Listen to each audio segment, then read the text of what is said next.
بسم الله الرحمن الرحيم. أهلا وسهلا فيكم أعزائي الطلاب، طلاب الصف الثاني الكرام الأبطال الشجعان.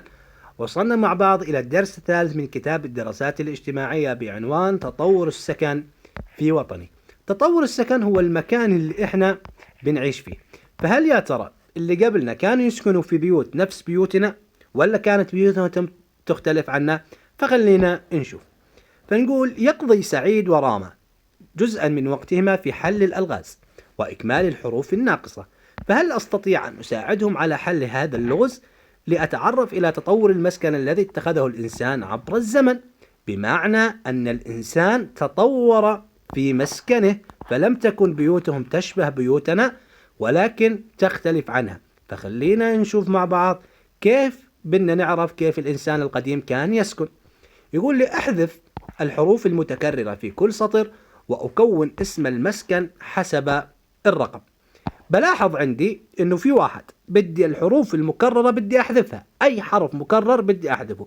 بجي اول بطلع على حرف الالف، هل في حرف الف اخر؟ لا يوجد. حرف اللام لا يوجد ايضا. لكن اطلع على حرف الميم، بلاحظ انه حرف الميم مكرر في عندي هذه الام وهذه الميم، فبحذفهم. فلاحظ الكلمة ايش صارت عندي، لاحظ رايحين نكتبها تحت.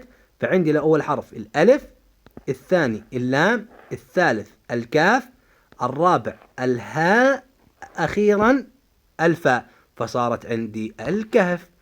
نجي على رقم 2، بدنا نشوف شو الأحرف المتكررة.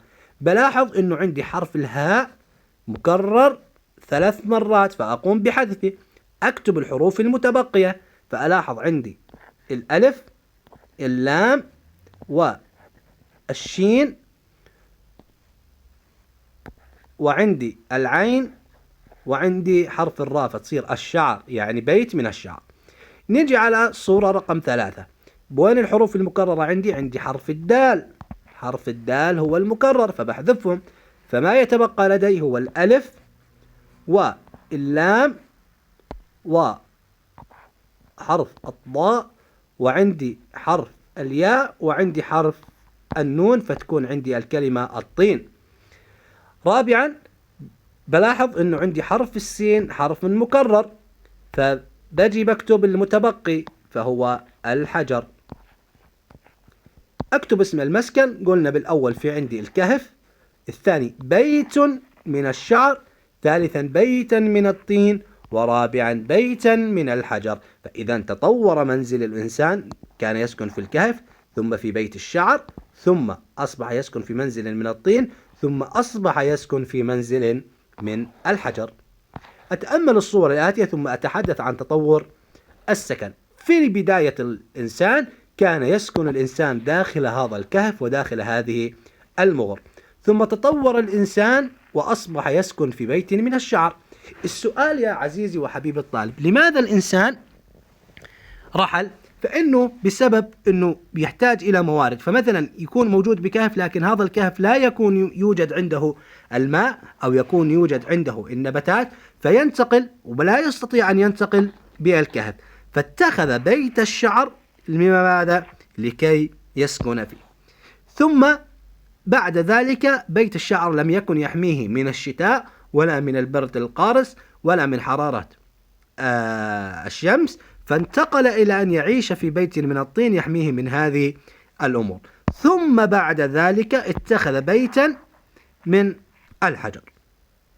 أتحدث أصف شعوري إذا كنت أسكن في كهف، فأقول سأشعر بالمغامرة، لكن ربما أخاف قليلا من الظلام. أفكر أتأمل الصور الآتية وأتعرف إلى أهمية المسكن للإنسان.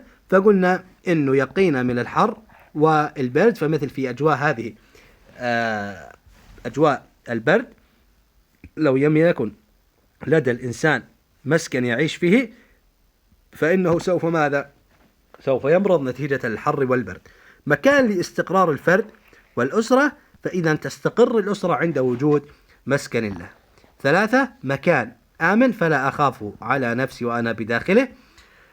4، مكان للراحة، فأنا أكون فيه مرتاحا وأشعر بالراحة لأن لا أحد يزعجني بداخله.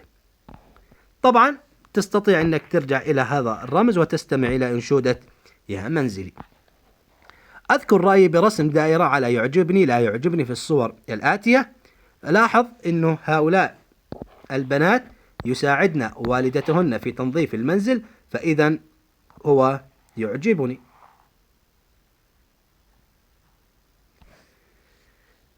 الصورة الثانية بلاحظ في هذا المنزل الملابس غير مرتبة، فإذا لا يعجبني.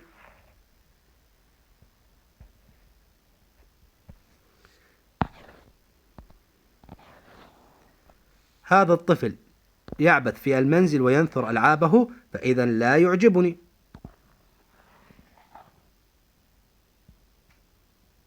هذا الشاب يساعد والده، فإذا هي صورة